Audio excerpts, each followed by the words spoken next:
Tagal naman ni Babs, kanina pa ako nag-iintay dito eh. Ay, ito na pala siya.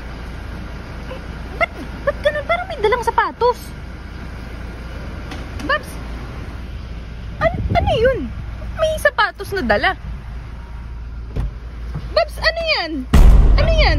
Ba't may sapatos ka na namang dala? Ay, wala to. Ano ka ba? Wala to. Patingin nga ako. Ano yan? Patingin ako. Labas mo yan. Box lang to. Labas mo yan. Patingin Wala to, ako. box lang. Patingin. Ano ba? Patingin. Bakit pa titingin pa? Wag mo Patingin. Bakit may sapatos ka na naman dala? Kanina pa ako nag-iintay dito ah. Ano yan? Kasi, ako yung nagsimula akong negosyo. Nagsimula ako yung, sneaker shop. Sneaker shop? Bebenta mo yan? Bebenta ko to. Mo? Patingin ako. Ay, wag na. Okay lang yun. Patingin na. Patingin.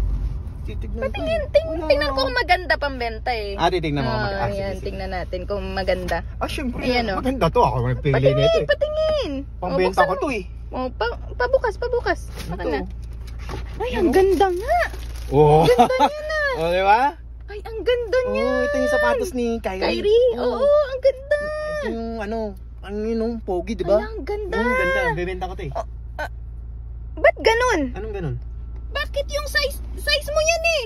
Huh? Size mo yan. Akala ko ba pambenta tapos size mo? Gusto ko yung ibenta mga size 12, size 13. Mga big size. Yun yung shop ko. 365 sneaker Big shop. size? Magkano naman bili mo niyan? Ha? Magkano bili mo dyan? Ay, hindi mo na yun. Bebenta ko na nga. Hindi mo Magkano nga bili mo dyan? 9K. 9K? Babs, ang mahal na 9K. Ba't ka na naman bumili ng sapatos? Bebenta ko nga. Ano ka ba? Bebenta ko to. Bebenta tapos size mo yan. Size mo. 12.5.